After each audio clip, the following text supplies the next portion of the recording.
Did you ever hear the tragedy of Vivienne the trust fund baby? I thought not. It's not a story ILMAO would tell you. Before I jump into it, I just wanted to explain the format. The visuals on the screen right now don't have anything to do with the subject at hand. So you can, treat this like a podcast. You can put it down, walk away, do something else. I will be putting up screenshots, but I'll be reading them out. Every once in a while, I'll have something on screen that I'm not reading out for the sake of saving time, but I'll always let you know when I do. And the visuals are there for anybody that isn't really into podcasts. Two quick things before we start. One is that throughout the course of this whole series, I often will say video, and what I mean is the series, but when I was originally recording this, I thought that I would put it out as all one video. And the second thing is that sometimes you can hear my chair creaking. I've edited it out where I can, obviously, but when it happens while I'm talking, there's not really anything I can do. I now use a less creaky chair. I'm professional enough to apologize, but not professional enough to re-record for, hours. There's so much here that I don't even know where to start. I guess I'll just jump right in. Okay, so I'm not a super online person, at least relatively speaking, but I don't live under a rock either. So I knew that Vivienne Medrano was a controversial figure, but I think that there's a bit of a boy who cried wolf situation going on. Whenever I looked at people's evidence for her being a bad guy, it was always a nothing burger. Like somebody would say, oh, Vivienne Medrano, literally the devil. And then I'd go look at the source. It'd be a screenshot of a terse but completely normal workplace conversation. Or it'd be the bathtub snakes. For those not in the know, Vivienne Medrano once drew a character naked in a bathtub full of snakes, and that makes her the devil. I'm so tired of hearing about the bathtub snakes. Shut up about the bathtub snakes. Rebecca Sugar drew Edit in any porn, and nobody bothers her about that. Oh, this is me from the future. It turns out actually people did very much bother her about that, but regardless, animators drawing weird lewd stuff is a time-honored tradition that dates back to the Disney Golden Age. Anyway, as you can tell, I got tired of looking into it. So at some point, when people said that Viv was a bad person, I stopped checking their sources. I just rolled my eyes and scrolled on past it. But a few months ago, I stumbled into a rabbit hole. The rabbit hole being Vivienne Medrano's bad behavior. And I've been falling down that rabbit hole ever since. I'm starting to think it's bottomless. So vague preview of what we'll look into. This doesn't cover everything, but overall, we're going to look at how she dropped almost the entire pilot cast and crew of Hazbin Hotel. We'll look at her studio Spindlehorse and how it, underpaying their workers doesn't seem like it sums up the situation well enough. We'll get there. How another indie animation team hates her so much that they refuse to accept $5,000. I don't know why, but there must be a why. What I've called in my notes the poison debacle, which I'm not even gonna... We'll get there when we get there. Her history of failing to give credit for art. We'll talk a little bit about transphobia. We'll mostly get to it later. And we're also going to talk about her employee, Raphael, even though it's not really something she did wrong. Because it's just, the whole situation with Raphael is so weird, I need to, I can't leave it out. After that, we're going to move on from general wrongdoings to personal accounts from former friends and employees. We will go over the accounts of Starvader, Doll Creep, Faustis, Zurl, Kira, Kat, Ken, Salem, and yes, the infamous Aaron Frost. Even I heard about that one. There's no order system for the people. There's a loose order for just the general wrongdoings. I've tried to order the categories and the incidents within those categories from most credible to least credible, and then after that, within that, from most bad to least bad, so that if somebody gets bored watching the video, they don't walk away thinking, shut up about the bathtub snakes. I'm not going to mention them, but, well, I just did, but, they don't walk away with that vibe.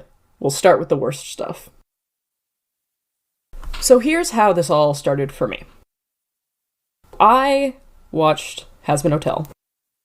Because, of course I did. I thought the pilot showed a great amount of potential, and I've been following the project for over 5 years at this point, so of course I watched Has Been Hotel. And I thought I didn't like it. You don't have to agree with me to watch the video, it's not what the video is about. I'm just trying to explain how I started looking into this. And when I say I didn't like it, that's a kinder, softer way of saying that I thought it was terrible. I think it's abysmal. I know that it's done perfectly well for itself. I know that it's broken the Prime streaming record, but I genuinely think that it is 99.5%, probably more, just riding on the success of the pilot. But, so, I watched Has Been Hotel. I thought it was bad. But I wanted to know why. Not why I thought it was bad. I could talk for a very long time. But why did they fumble it? Why was it bad when the pilot was good? I wanted to know more. And I thought it would be a much harder answer to find than it was. It's because they weren't made by the same people. Medrano dropped everyone that worked on the pilot for the series. Well, I don't mean to misrepresent the good woman. She dropped almost everyone. I can count the number of people she retained on my fingers. So, what I wanted to know first was how many people who worked on the pilot were retained, in what categories, what were the percentages. So I screenshotted all of the different frames of the credits for both the pilot and any episode of the series. The credits are the same on each, and fed them into optical character recognition. And an amendment here, I also obviously checked the OCR. I double-checked the data and sorted out the data. The grand total of names that are in both credits is 9. Sorry if I butcher them. Vivian Medrano, Sam Miller, Adam Bojorquez, Carlos Schwepper, Matthew Margarison, Michael Ruocco, Evan Alderate, Gooseworks, and Perry Grip.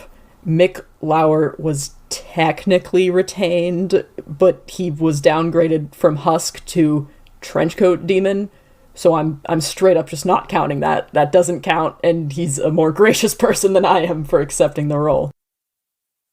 So, going back to the Has Been pilot credits. The credits are a little bit messy since it was a, bit of a scrap-together project. There are a lot of people working double roles. What I did is I just only counted people in the first thing they were credited for, which isn't a perfect system, but it's the best I could do. So if we analyze the data by only counting each person as the first thing they were credited for, so that everyone gets one role, we retained 0 out of 4 writers, 0 out of 4 producers, 0 out of 13 main voice actors, 0 out of 7 additional voice actors, 0 out of 1 voice directors, 0 out of 4 additional character designers, 0 out of 8 visual developers, 1 out of 3 background artists, 0 out of 6 illustrators, 0 out of 9 storyboarders, 0 out of 3 cleanup leads, 4 out of 19 animators, 0 out of 31 cleanup animators, 0 out of 3 compositors, 0 out of 5 sound designers, 2 out of 3 people who worked on the score, and 1 out of 5 people who worked on these songs. Quick recap. This is counting anybody in any role, even if they were credited multiple times. Even counting it like that, the roles that 0 people carried over from were producers, main voice actors, additional character design, visual development, lead animators, cleanup animators, lead cleanup animators, SFX, CGI, and visual effects. And the areas in which only Vivian Medrano herself carried over were writers, additional voice actors, illustrators, cleanup animators, and compositors. The series, since it's, studio produced, much less messy, there are only 3 people that double dip. There's 1 person on character layout and character design, and there are 2 people on character layout and retake animation. So I did some math on this. 128 people are credited on the pilot. 97 if you don't count cleanup. 245 people are credited on the series. 218 if you don't count the outsourced labor at Toon City. 169, nice, if you don't count Toon City or the cleanup. Not because cleanup animators don't matter, but because it is one of the most mechanical aspects, and you need so many that it inflates the numbers. And not because outsourced animators don't matter, but because outsourcing the animation is, as far as I know, completely out of Medrano's control and is something that would have happened even if, every single person came back on. So not counting cleanup animators or outsourced labor, 9.3% of the people who worked on the pilot were retained for the main show, and 5.3% of the people who worked on the main series had worked on the pilot. I think I'm starting to see the problem. Except, I was lying.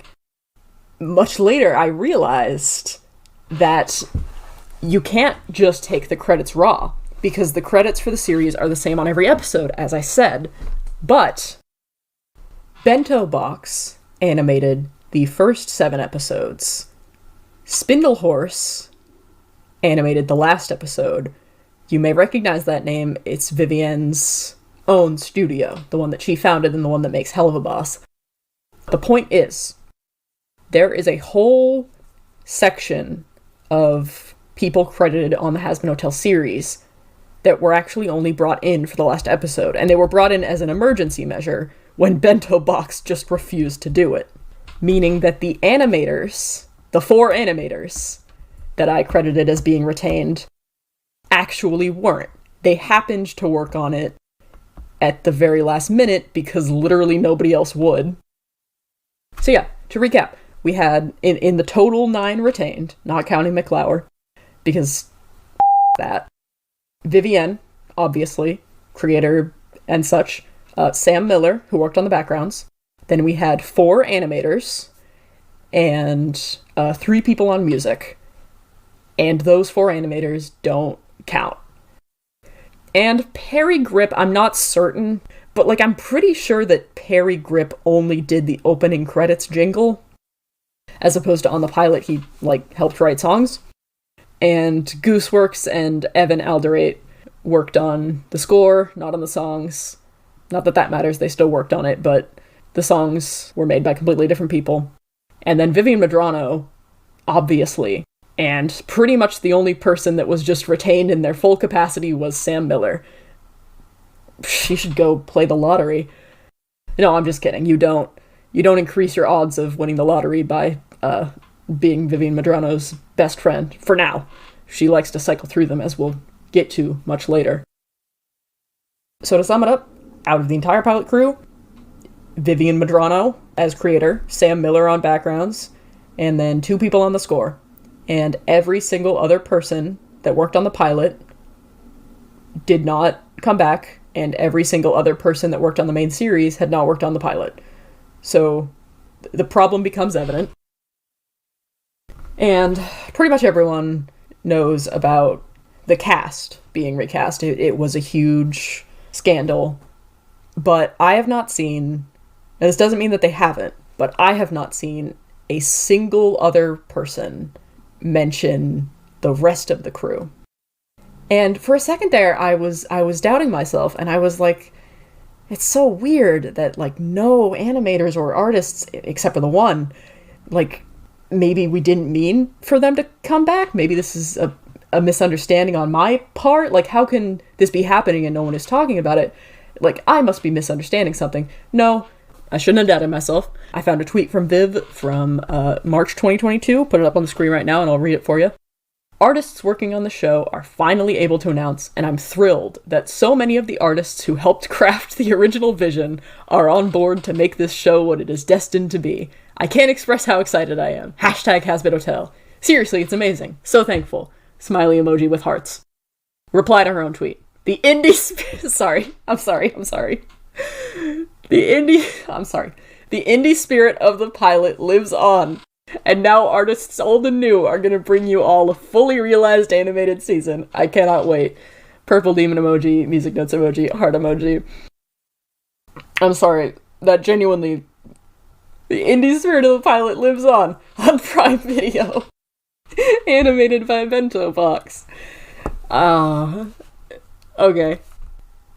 So yeah, that's a tweet. I don't know if she was lying, or if maybe she can't count, or if a lot of artists were gonna come back on and then didn't. I don't know what's up with that. So yeah, pretty much everyone already knew that she dropped the voice cast like hot potatoes, but she dropped everybody like hot potatoes, except for Sam Miller, and Gooseworks, and Evan, and Perry Grubb. And by the way, in the pilot and pre-pilot eras, Viv would constantly go on about how much she loved her cast and crew, how she owed everything to them, how they meant the world to her, how they were like family. So that's kind of the cherry on top to this whole thing, but honestly, that's kind of the least of our problems at this point. When I was editing this audio, I realized that I never explained what the Hoonicast was, which is insane, because it's a massive f***ing deal. It's just that I was in the Has-Been fandom like 5 years ago, and the Hoonicast was like a household name at that point. If you were talking about Has-Been Hotel, you didn't need to explain what it was. The concept of somebody that is at all interested in Has-Been Hotel not knowing what the Hoonicast is just didn't even cross my mind. But I will explain it now. I just went to the wiki and it's actually pronounced Honeycast. Makes more sense, my bad. The Honeycast is actually still ongoing, but the episodes that are relevant to this were all in the past, so I'm going to be using past tense. So, the Honeycast was a series of live streams hosted by Ashley Nichols and Michael Kovach. Ashley Nichols was the lead cleanup animator, as well as just a regular animator on Has-Been Hotel. And she was once great close friends with Vivian Medrano, and now no longer speaks to her, which puts her in a very, very large category. There's a large roster of people that fit that criteria. And Michael Kovach was the voice of Angel Dust, and they also happen to be a couple in real life. It was hosted by those two, but other members of the cast and crew, and Vivian herself, would occasionally show up. Edward Bosco, in particular, Alistair's speaking voice, was a very common participant. But at various points, the Honeycast also featured Viv herself, Vaggie, Nifty, Husk, Serpentious, Cherry Bomb, and Tom Trench's voice actors, Charlie's singing voice actor, and Dave Capdeville, one of the writers. In the vast majority of the Has-Been-related Honeycast episodes, Nichols was also live-streaming her screen as she animated for the pilot, but there are a couple that are just sort of straight-up podcasts. So the Honeycast was a place where various members of the Has-Been cast and crew would come together and chat about the behind-the-scenes of Has-Been Hotel, about random other shit, and often they would talk in character. If you want to get a feel for it, you can look up Honeycast Animatic, and that'll show you some clips of sort of the best of the Honeycast without actually having to listen to the whole Honeycast. Look up the dad jokes one, that one's good. There are, it looks like, 16 non-charity Has-Been-related episodes of the Honeycast from before the pilot came out. So those are the most relevant ones here. Honeycast episodes usually hovered at about 3.5 hours long, but they could be as short as 2.5 hours to as long as 5 hours. Which is why, by the way, I never watched the Honeycast.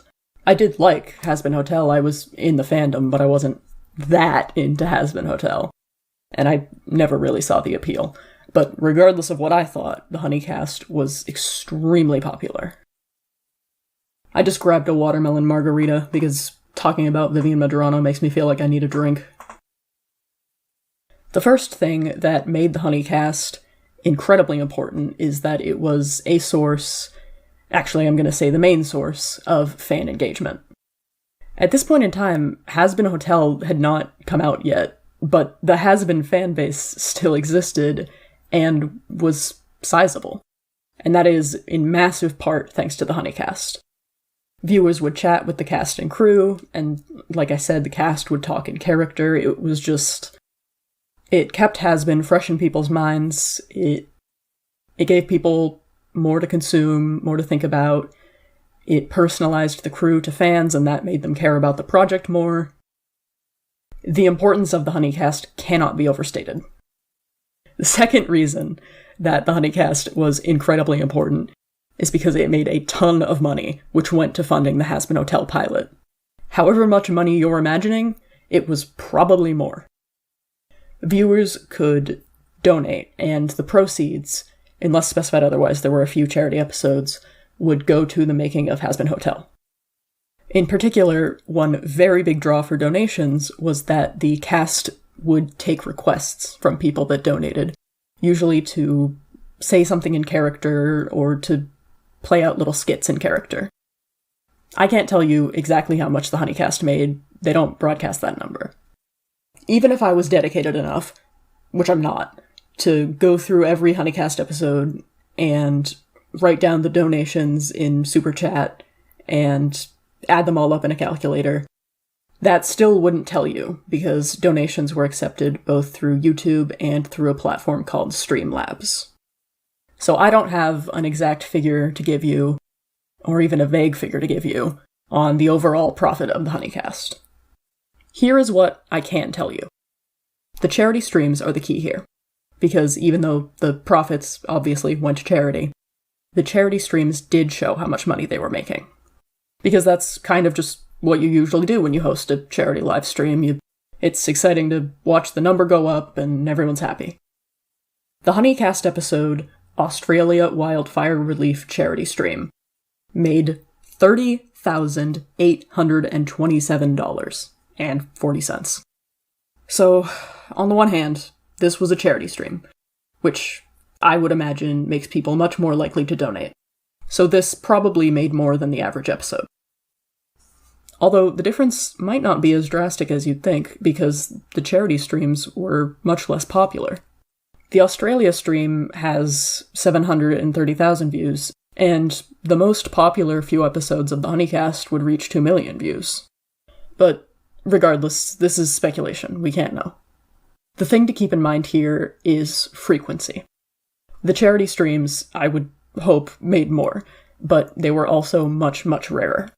There were only 4 charity-related Hazbin streams, and 2 of them were after Hazbin had come out. And we'll only count the normal episodes that came out before Hazbin did, because I actually don't know what happened with the proceeds after the Hazbin pilot came out. I would bet pretty good money that they just went to hell of a boss, but they certainly weren't used to fund the Hazbin pilot. So, there were 16 non-charity Hazbin-related episodes before the pilot came out. And to be clear, the Honeycast is a project that the cast and crew undertook themselves. It was led by Nichols and Kovacs. This was done off the clock. It was a labor of love. It wasn't made by Medrano. She only showed up in 2 or 3.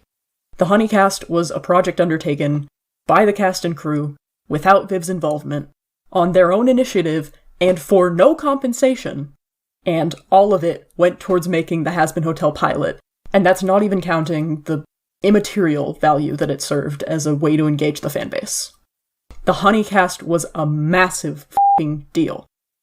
I hope that serves as a snapshot of how this was not a pilot made under normal circumstances, and this is not a situation in which what is otherwise a normal business practice would be at all acceptable.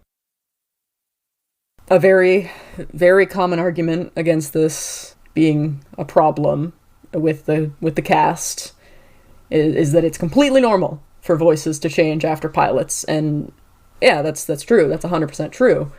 But Hazbin isn't a normal pilot. Usually, pilot voice actors haven't put in hundreds of hours of unpaid labor and been a major component of the show's success. Pilots are... It's not a normal pilot. I don't even know how to explain how different it is. Another very common argument is that it's a musical. Frankly, I don't care. You can learn how to sing, like Kovacs can sing, or you could have doubled up on hiring a voice actor and a singing actor, and I know that would have been more expensive, but A, I don't think that saving money is one of Viv's goals overall. Looking at the voice actors in hell of a boss. And B, yeah, I don't care. You owe it to your pilot cast With the work that they did and the contributions they made to the success of the pilot and the loyalty they had to you, you should have just double cast, even if it would have been not as sound business-wise. And then another common argument is that the original cast couldn't legally return due to something to do with unions, and this one is just straight up misinformation. That's just not true. To be really clear, I'm not a pilot purist. I don't think that every single voice actor needed to be retained. But dropping so many of the people who helped get you where you are the second you think you've made it big is a disgusting thing to do. And quite apart from the moral component of it all, it has not improved the quality of the show. The absence of Michael Kovac in particular is a gaping hole. What it makes me think of is the ship of Theseus. You've probably heard of it. It's a thought experiment about how much of something can be replaced before it becomes something different. Imagine you're the captain of a ship. Sometimes parts of your ship get worn down or broken. When they do, you replace them, and eventually you come to a point where every single part of your ship has been replaced at some point. If no part of the original ship remains, is it still the ship you set sail with? And if it isn't, at what point did that change occur? And we have a real ship of Theseus situation on our hands with Hazbin Hotel. Personally, I don't see it as the same creative property. I see them as completely different because they were made by completely different people. Medrano obviously had no legal obligation to retain any of the team that created the Hazbin Hotel pilot, but if any such thing as a creative obligation can be said to exist, an obligation to try and make sure your work is not terrible, then she had a creative obligation, and more importantly, she had a moral obligation. I'm not even very interested in arguing this point. Vivian Medrano did not summon the Hazbin Hotel pilot fully formed out of the ether. It was created by a team. And every single person that worked on the pilot brought something unique to it. Some obviously brought more than others, but everyone brought something, and for every person that wasn't retained in the move to A24, something that made the pilot what it was lost. Again, don't misunderstand. I'm not saying that every single person should have been retained. That would be stupid. It's perfectly acceptable not to retain cleanup animator number 7, who came in at the last moment and worked on 3 minutes worth of shots.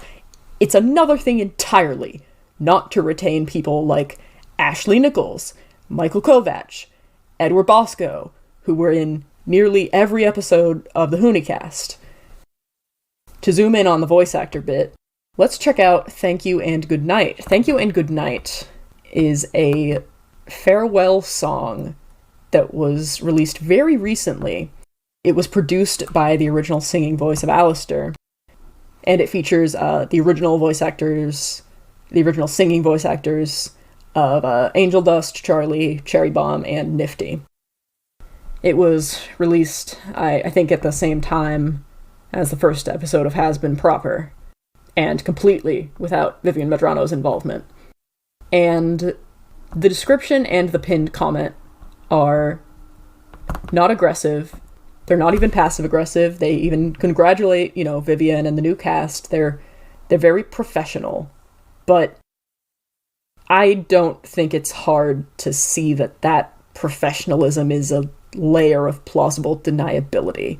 There are also things in there that are very candid and a little bit heartbreaking. I'm going to show the full description and the full pinned comment on screen in the interest of completion and, unbiasedness, but I'm only going to read some selections. And it's worth noting that it does say multiple times that they have no hard feelings, that they're happy for the new cast, etc. That's definitely worth noting. I don't want to cherry pick, but personally I look at this and I see mostly professionalism, not sincerity. It's the equivalent of signing "thank you for your time" in a workplace email to somebody that you actually hate. There are just some environments where everyone has to be adults and play nice. But even in those environments, people will slip in little remarks. And if you completely disagree with me and you're, frustrated, dude, you're literally putting up evidence that disproves you, they are saying that they're fine, I completely understand that. I can completely see how that's a very understandable position to take. That's fair. But personally, the grander picture and the other evidence really keeps me from taking this at face value. Q. Why were you all recast? A. There's been a lot of speculation that we couldn't join the union, we can't sing, A24 voiced the rehire. The simple answer is that Viv always wanted a Broadway cast, and when the show got picked up, she had the opportunity to get it. That's show business, baby, no hard feelings. Also, I thought Ed was, Q. I thought Ed was the voice of Alistair. A. Ed was the speaking voice of Alistair in the pilot. I was the singing voice. We asked Ed to do the opening monologue, but he said he couldn't participate as it might jeopardize his role as Stryker in Hell of a Boss. And then, fairly soon after, that answer was edited to he felt it might be a conflict of interest, as he also voices Stryker in Hell of a Boss. This edit happened too quickly for the Wayback Machine to catch it, but there are replies to the pinned comment that quote the original wording.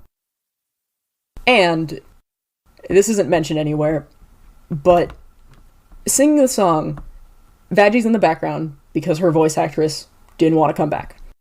Singing the song are Cherry Bomb, Husk, Angel, Alistair, Charlie, Nifty. Except Husk's voice actor didn't come back, and they don't mention that anywhere.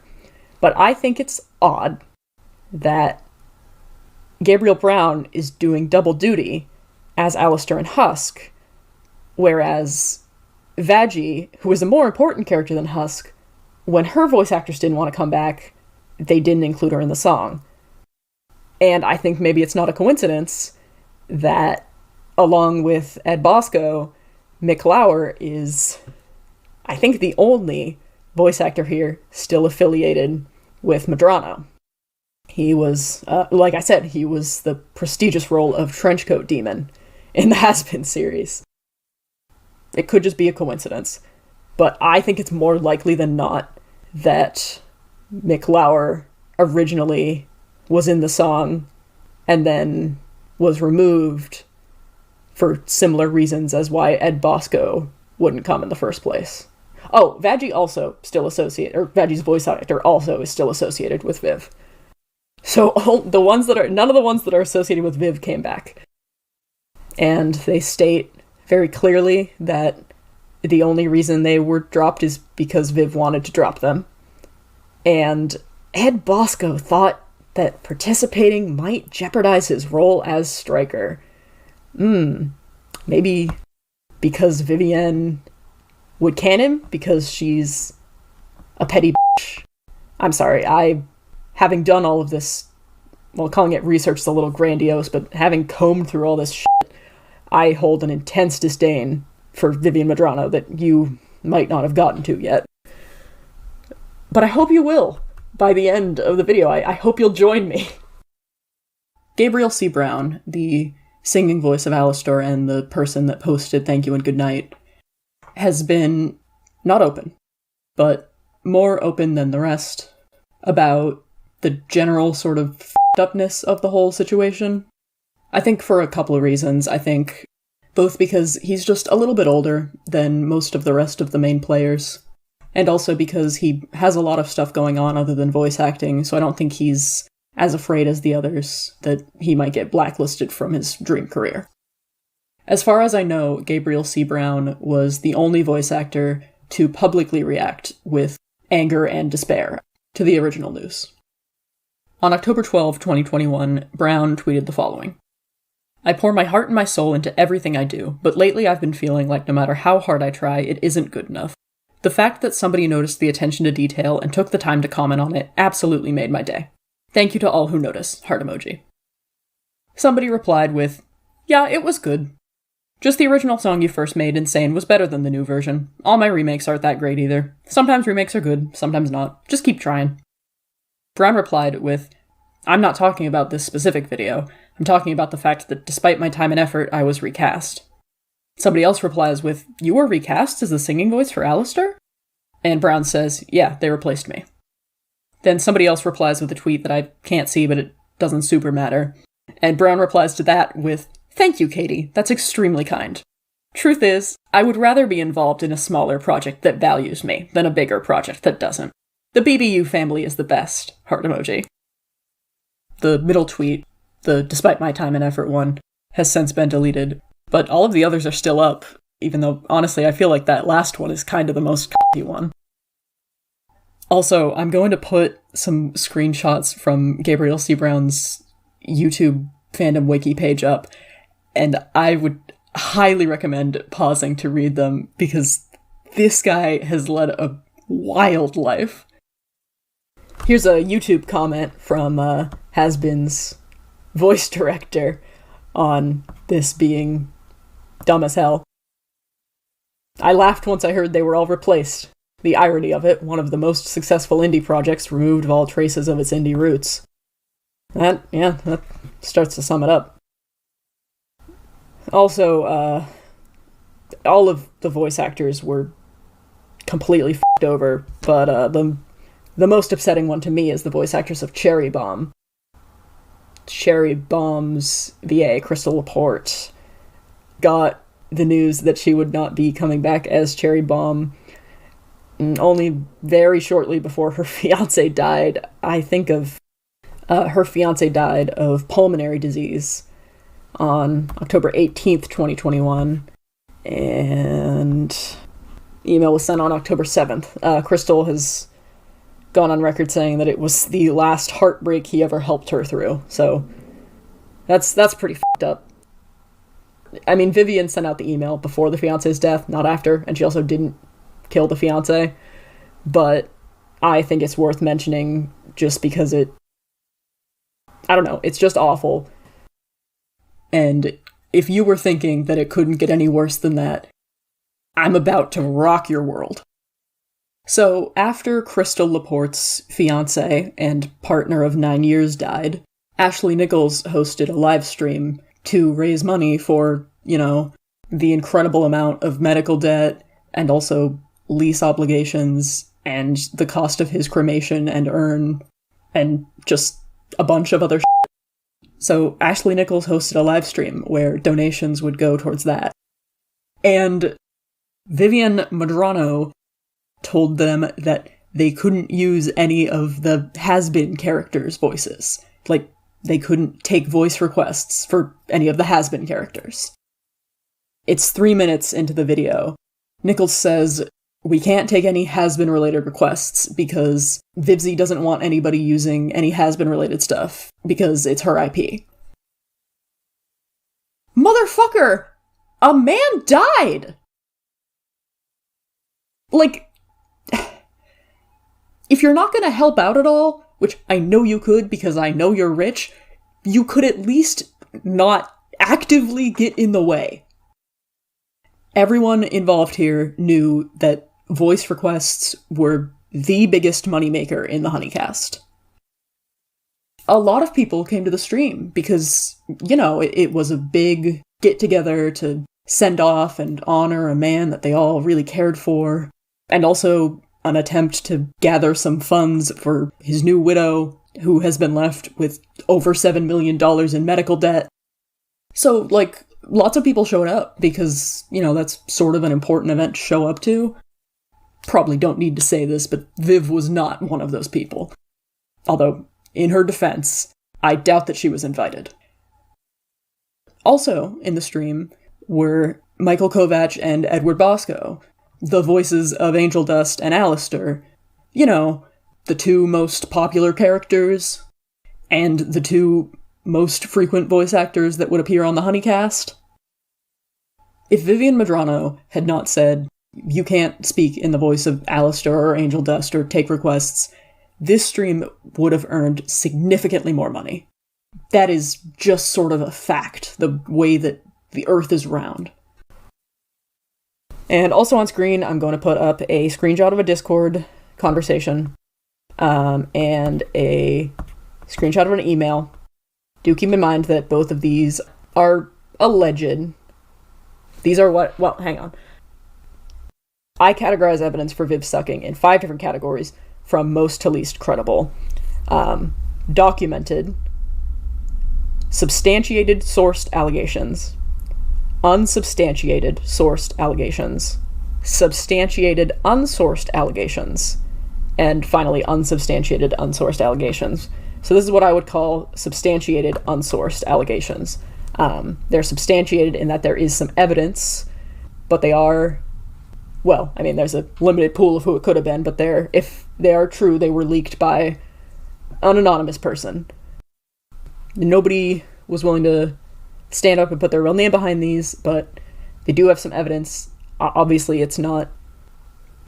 Actually, let me take a quick side note to talk about criminal and civil law. No, please don't go. It's relevant. You've probably heard of the phrase, beyond a reasonable doubt. Guilty beyond a reasonable doubt is the standard that you have to prove when you are prosecuting in criminal court. What's less commonly known is preponderance of the evidence. Preponderance of the evidence is the threshold that you have to reach to win in civil court, and it's a fancy way of saying that it has to be more likely than unlikely. And a lot of this video is covered by preponderance of the evidence. Basically, what I'm saying is it technically possible that Vivziepop is actually a really nice guy, and everything to come is just sort of coincidental or unfortunate or paints her in the wrong light? Sure, anything's possible. But is it more likely that the person stumbling through so many controversies and so much bad behavior and so many made and then dropped friends, is it more likely that that person is actually pretty chill and everybody else is always in the wrong? Or is it more likely that one person just kind of happens to be a to still view Medrano as a good person through all of this really necessitates jumping through quite a few hoops. And at some point it just becomes a matter of Occam's razor. The simpler solution is usually the more likely one. It's obviously completely possible to fake a screenshot of just about anything, but, well, you'll have to start yourself, but I don't know, I believe both of these. The source that leaked these has also, in the past, leaked things that were then later proven to have been true, so that gives that source a little bit of credibility. We'll get to them, we'll mention that later. But the Discord screenshot, all names are redacted, but it's presumably a conversation amongst the pilot cast, and somebody says that Viv intended to keep Michael and Ed from the beginning, and she also implied she'd do what she could to keep everyone, and then turned around and told people she fired them because they're friends with me. Or at least one of the reasons she fired them. Then there's a redacted message that I feel like it's probably from, assuming this is all real, allegations, etc., is probably from Michael about Angel Dust, because I think that's the only character with a unique minority status. But, censored for plausible deniability. And then the email is, and I'm more likely to believe this one than I am to believe the Discord screenshot, even though honestly I believe that too. This is allegedly the email that Viv sent to the original cast. Basically she says, yeah, we dropped you all, but you cannot even begin to express how valued you are all to me. Blah, blah, blah, blah, blah, I can't thank you enough. Yeah, thank you from the bottom of my heart. Thank you for believing in my project. Thank you for believing in me, loving the characters, bringing them to life. Good people, good friends. Whatever. There aren't enough margaritas in the world to get me through this woman's behavior. That was Vivziepop Sucks Eggs Part 1. Subscribe if you want to see Part 2. And also please like and comment, because it might motivate the people holding me in their basement and forcing me to make Vivziepop videos to give me more gruel. Or more margaritas, either would be acceptable. Before I start on Part 2, I wanted to quickly address a few recurring comments that I got on Part 1. The first comment that I got a few of was, hey, this video would be better if it had a script. And, yeah, you're objectively correct. I script my smaller stuff, And I did originally plan to script this, but it was just so long that I was like, this would be an insane amount of, like, additional work. And A, it would be enough work that I'm probably never actually going to do it. So I chose an imperfect video over a non-existent video. And B, even if I did actually get around to doing it, the thing about me is that I'm mortal. Like, I only have a limited amount of time to be alive, and I don't actually want to devote that much of it to Vivziepop. There are so many other things I could do with all that time. So I just was like, whatever, I'll just go for it. And it seems to have worked out okay. I'm not totally spinning it off the dome. I do have a list of key points in order. And originally in the first video, I had a segment explaining that and apologizing for it. But then I was like, wait, I don't want to say that this video isn't good at the start of the video because then people will leave. So I cut it. But if you made it through like 5 minutes of that video and you were like, Jesus Christ, shut the f*** up. I totally get that. That's how I feel upon editing the audio. So I'm surprised that so many people were like, no, this is actually really engaging. It's very nice, but I was surprised. As much of a YouTube cliche as it is, the reception has been pretty cool. So thank you for that. And the second comment that I got a few of was, no, the bathtub snakes drawing is a problem because the character in the bathtub is 17, which is a minor. And maybe this is the take that's gonna get me canceled, and in that case it's been great knowing you, but I don't really care. I still can't bring myself to care. Don't get me wrong, I'm not trying to white knight for Viv here. The bathtub snakes drawing is weird and cringe. Make no mistake, if I found out that one of my friends had drawn that, I would rag on them for months. And I would expect any of my friends to do the same. But the vibe would be like, bro, remember when you drew those bathtub snakes? That was pretty embarrassing. Not like, how could you do that? If Vivziepop kidnapped a real 17-year-old and stripped them naked and threw them in a bathtub full of snakes, okay, now we're getting somewhere. But I just don't really see what's so morally reprehensible about it. And it's not as if, oh, well, that's not real, is like a complete catch-all getaway excuse for, any portrayal of anything. The media we consume does impact us, and portraying certain things in certain ways can absolutely be harmful. But I don't think that the bathtub snakes drawing clears that bar. What it comes down to is I can't imagine any reasonably plausible scenario in which this drawing could get somebody in real life hurt. I really don't think that any 17-year-old is gonna come across that and be like, oh, it's okay to have sex with snakes. Or that any snake is gonna come across that and be like, sss, which means it's okay to have sex with 17-year-olds. And if they did, there was something else wrong with that guy. You know that famous French painting of a pipe that's called This Is Not a Pipe?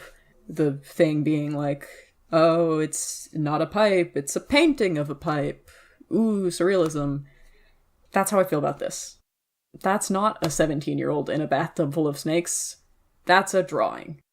And I think that probably the only person that has ever been at all harmed because of this drawing is Madrano herself. Because she has to grapple with the immortalized cringe of her youth. And the third comment that I got multiple times was, oh, well, is it still okay to like Has-Been or Hell of a Boss? And yes, yeah, absolutely it is. I didn't address that in the first video because it genuinely just never even occurred to me. And even if it had, I'm not the boss of you. But yes, of course you can still like Has-Been Hotel or Hell of a Boss. Absolutely. I think that Vivian Madrano sucks as a person. And I think that Has-Been Hotel, the series, and Hell of a Boss Season 2 suck as media. But that's in no way causative. I think that Hell of a Boss Season 1 slaps harder than Vasily Kamatsky. Honestly, the bottom line is, you should take joy where you can get it. And if you find joy in Has-Been Hotel and Hell of a Boss, then that's great. And you should keep on doing so. This is the part of the series that's about Spindle Horse. So a couple of weeks ago, I got a comment on my last video saying, oh, you did some analysis of the people that worked on the pilot versus the show. Do you want to see the spreadsheet I made a few weeks ago of the animators that worked on Helva Boss? And I was like, oh, fantastic, absolutely. Because I had actually, when I was originally recording this, I had lamented that I wished somebody would make one of those. I would love to see, I'm not going to do it, I don't have the time, but I would love to see somebody go through all of the Spindlehorse employees and see which ones have stayed and how long they've stayed. So I get this comment, and I'm like, yes, absolutely, shoot me an email. And they do. This person goes by garbage data, and their Mastodon account is anomalocarididae@furry.engineer. And I don't know exactly what I expected to get from this, but my expectations were greatly surpassed.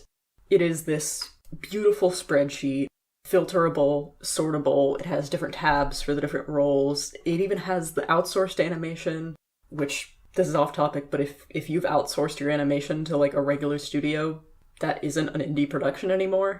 I feel like that's common sense, but apparently it's not. They even have timestamps to where these people are in the credits. It's a very comprehensive document. The only things that were missing from this were that it didn't include what was at the time the latest short, and that the data had not been analyzed. So basically, all of the tedious grunt work had been done, and then I got to do the interesting part in analyzing it. I'm not going to verbally go over a bunch of this data because that was honestly the most tedious part of the last video. But I will be linking this in the description so that you can check it out for yourself if you want to. And what I'm going to talk about is one specific point of data, the turnover rate. So I calculated turnover rate, what percentage of staff left each episode. And as you can see if you look on the screen, the data is very scattered, lots of highs and lows. Not the best set in the world for a mean and a median, but that's the metric we have, so it's fine. It'll all even out in the wash, I guess. We're looking at a mean turnover rate. The way I said that makes it sound like mean, like he can make a mean cocktail. Anyway, we're looking at a mean turnover rate of 9.24% and a median turnover rate of 9.93%. And if you're in the same boat as me, your reaction to that was probably, cool, what does that mean? I don't know what a good turnover rate is, like, who am I? So I googled what's a good turnover rate. And, Google said, well, it's very individualized, it's different for every industry and for every company within that industry. As a grand generalization, generally a good turnover rate is about 10%. And I was like, wow, that surprised me, because I did not expect Spindlehorse to have a good turnover rate, but apparently they have kind of an ideal one. And I was like, wow, I guess things are a lot better than I thought. And for a few minutes, I lived in that world. And then it hit me that turnover rate is calculated by year, unless specified otherwise. I was calculating turnover rate by episode, which is obviously completely unique here and not a metric that is comparable to the rest of the world. And y'all, we are looking at a 50% turnover rate. 50, not 15. 50. Half of 100, twice 25, 50. I keep on thinking that I must have somehow screwed up the math because 50% is just so absurdly bad. But no, it's not like it's a complicated formula. I feel like a robot that's malfunctioning. I just want to scream 50% into the microphone for the next 10 minutes. I can't believe that Madrano can still surprise me. I don't even know how to begin to explain how absurdly bad a turnover rate of 50% is. If you go onto a business forum and say, I have a 50% turnover rate, they will throw tomatoes at you. After I'd received the spreadsheet, but before I had finished analyzing it, I recorded a whole section about how we do need to give Spindlehorse a little leeway here because they employ freelance artists, and turnover of freelance workers is not nearly as indicative of employee dissatisfaction as with regular workers. I'm cutting that part. I just TLDR'd it, but I'm cutting the rest of that for time, because I don't know exactly how much leeway I was ready to give them, but not that much. And that's just the average. I'm not even touching the year from July 30, 2022 to 2023, where turnover was at 69%. Employee turnover is an area in which a 69 is not nice. If 69% of your employees leave your company in 1 year, something is fucking wrong. It doesn't matter whether it's traditional employment or contracting or freelance or any other kind of employment, except for, I guess that would be fine for temp work. It would be okay for literal temp work. Other than that, you do not have to be a business person to understand that if 69% of people leave a company in a year, something is deeply, deeply wrong with that company. I want to take a minute to address a very specific segment of people watching this video. And that is, if you're hate watching this, and right now you're thinking, oh, geez, how can I rationalize this one? Probably not doing that consciously. But just take a moment and genuinely consider, are you subconsciously trying to find a way to spin this where it's not so bad? Are you trying to find a way to fit this new information into your existing worldview instead of considering letting this new information change your existing worldview? And if so, why? Madrano isn't your friend? You don't know her? Unless you do, in which case, can you send me a message and explain what the fuck is wrong with her? Is it because you think that if she's a bad person, you can't enjoy her work? Because that's not true. Is it because you've been defending her for so long that you feel like you have to keep on doing it? Because that's sunk cost fallacy.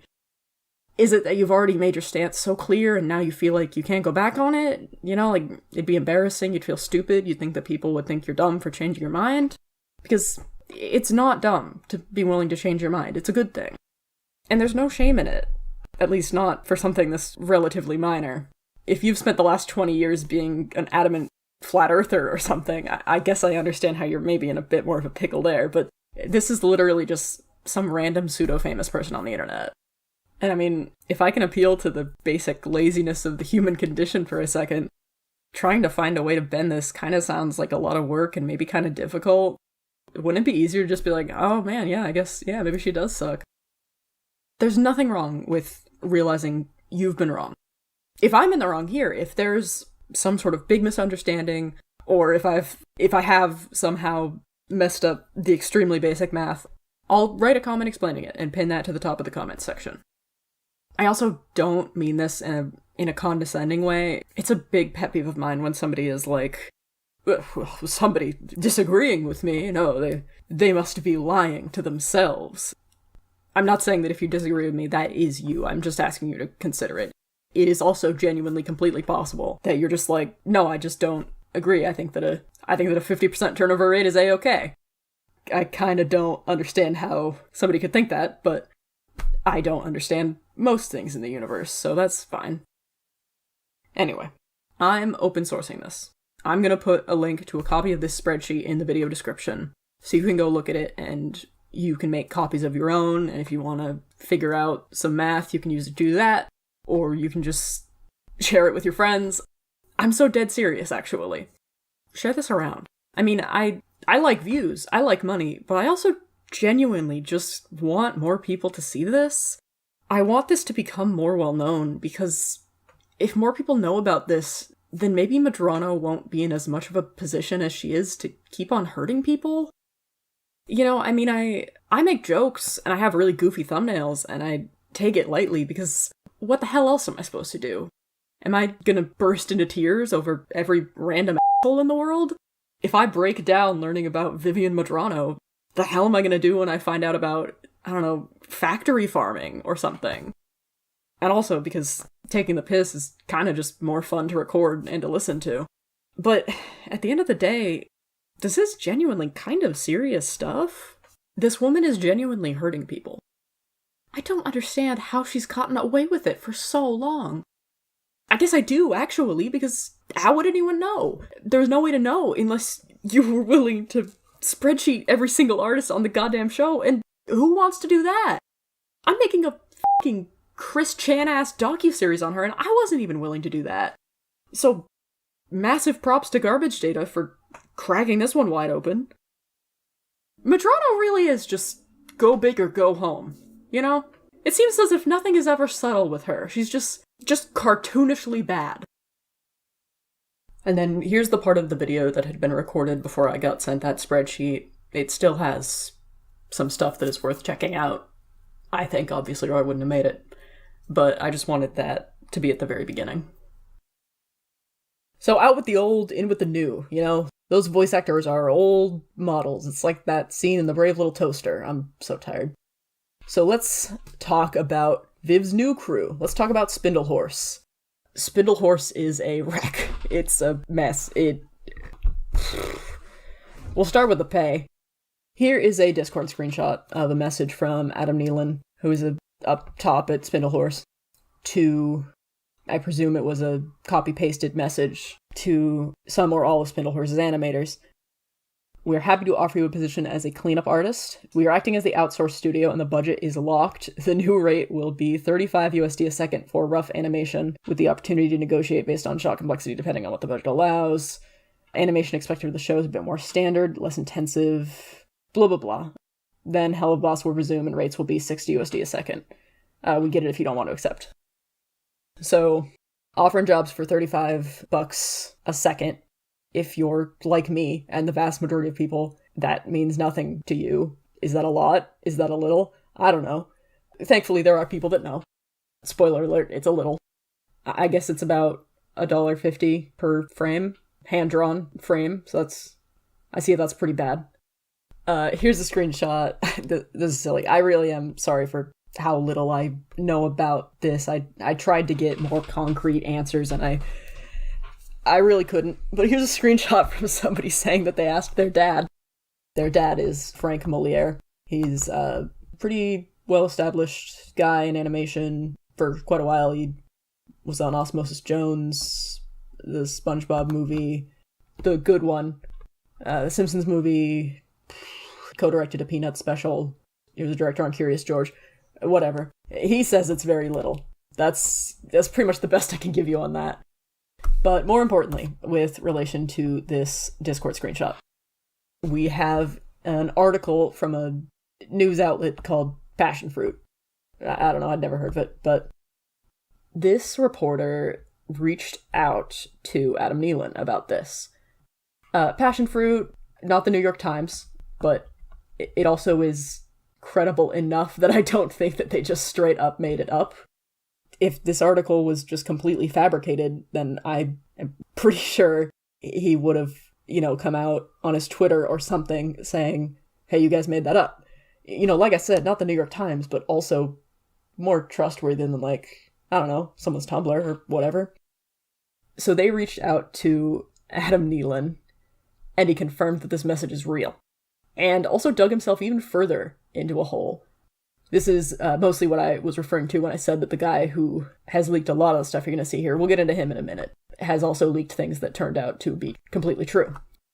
They reached out to Adam Nealon and he said it was taken out of context.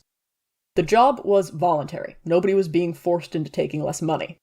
It was entirely something where he said, this is what we have to work with, and this is the project we're working on, and if you want to take it, great. If you don't, we understand, and we're willing to work to keep you employed and working on another project. We are always trying to do right by our artists, blah, blah, blah. He denied tight deadlines, or rather he said it's unfair to characterize them as tight deadlines. There are a few things he said in this article. The one that I care most about.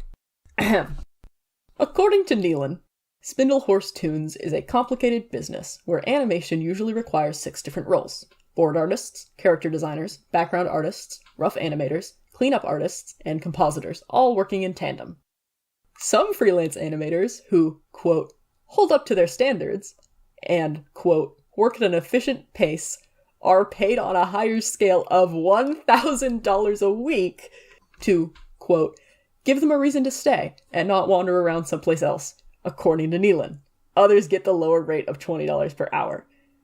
1 second of animation, according to Nealon, usually averages out to around $20 an hour. I have no idea if that's true, man. I don't know. Sounds about right, sure. So yeah, you heard that right. They pay most of the animators this one thing, which some people argue is peanuts. I honestly am not qualified to know. But they pay most of their animators $20 an hour, except Then a few special guys that they really, really like get paid $1,000 a week. That's crazy. And also, this wasn't leaked information. This just came straight from Nealon's mouth. How fucked up are your business practices that you think that's an acceptable thing to admit? If you're admitting without being pressured, if you seem to think there is nothing wrong with picking a few favorite people that you pay $1,000 a week, then what are the things you are doing that you are not willing to admit up front and that you do know are wrong? I hope I don't have to explain why that's not acceptable. Even if they were truly the ones doing the best and quickest work, it still wouldn't be acceptable. But also, this is something that is never going to work in practice. The ones that are picked to have the $1,000 a week, I'm sure, end up being, the ones that are closest to the highest steps. Maybe a couple of them genuinely sort of clawed their way up the ladder. Check out this Vivziepop tweet that I stumbled upon just a few minutes ago, actually. Yeah, I think it's worth holding them all accountable. If they can afford some artists higher, they can afford all higher. With the amount of content they put out regularly, I'm scared to know how much they make. It's def a lot. They shouldn't pay some folks livable and others peanuts. Sad face. Yeah, Viv, I agree. You shouldn't pay some folks livable and others peanuts. Fucking pick a few people to pay $1,000. Fucking Neanderthal motherfucker. Passion Fruit also cited anonymous former Spindlehorse employees. Obviously that could be fabricated because anonymous, who are you going to check with? I personally believe it. But I'll read them to you and you can make your own decisions. Passion Fruit spoke to 12 current and former employees and contractors, most on the condition of anonymity because they feared retaliation from Medrano or her fanbase. Both of those are quite fair. While some described their experiences as positive and sometimes idyllic, others felt that the studio was disorganized, plagued with very tight deadlines, and offered low but industry average pay. Some freelancers told Passion Fruit that work became tighter and more impersonal, but more professional, though disorganization could sometimes lead to workflow problems. 2 freelancers who worked on the tail end of the animation process during this period share that they were given broken assets and missing media elements that caused them to crunch to reach deadlines. Many of these artists Passion Fruit spoke to started working at Spindlehorse Tunes fresh out of college, working long hours on a passion project, making about $20 a pop. While the studio grew over time to accommodate more animation, Medrano and her lead's lack of experience sometimes allegedly created a difficult work environment that some former employees have been afraid to speak up about. I put my best into this. I really wanted to do my best, but it wasn't enough because nothing would ever be enough for her, one anonymous artist said about working with Medrano. One freelance animator told Passion Fruit that they took the $35 because when Helva paused production so that Has Been Hotel could be finished, they had no time to look for another way of income. But the stress that I went through to finish the shots with such little pay and such little time was not worth it in the end. It's lost its fun indie luster, and is more like the standard big studio experience, except still maintaining mediocre indie pay, another freelancer told Passion Fruit. Every freelancer Passion Fruit spoke with agreed that the rates were low, but not out of the ordinary for the animation industry, especially on an indie production. Indie animation is not something people get into to make a ton of money, one freelancer said. Main reasons to join are out of passion for the project and want to see it happen without a studio backing it financially, or as a stepping stone to get some experience and portfolio content to work towards a more consistent and steadily paying job in a union-based industry position. Since the pilot of Has Been Hotel's release, only a handful of those who have worked on Medrano's projects have come forward with their stories publicly on social media. 3 shared their statements as well as new information with Passion Fruit in a Dropbox, writing, "The cases of unstable and abusive working conditions under Vivian Medrano have been piling up for years. This serves as an opportunity for those who are victimized to no longer suffer in silence and to finally come forward with their experiences."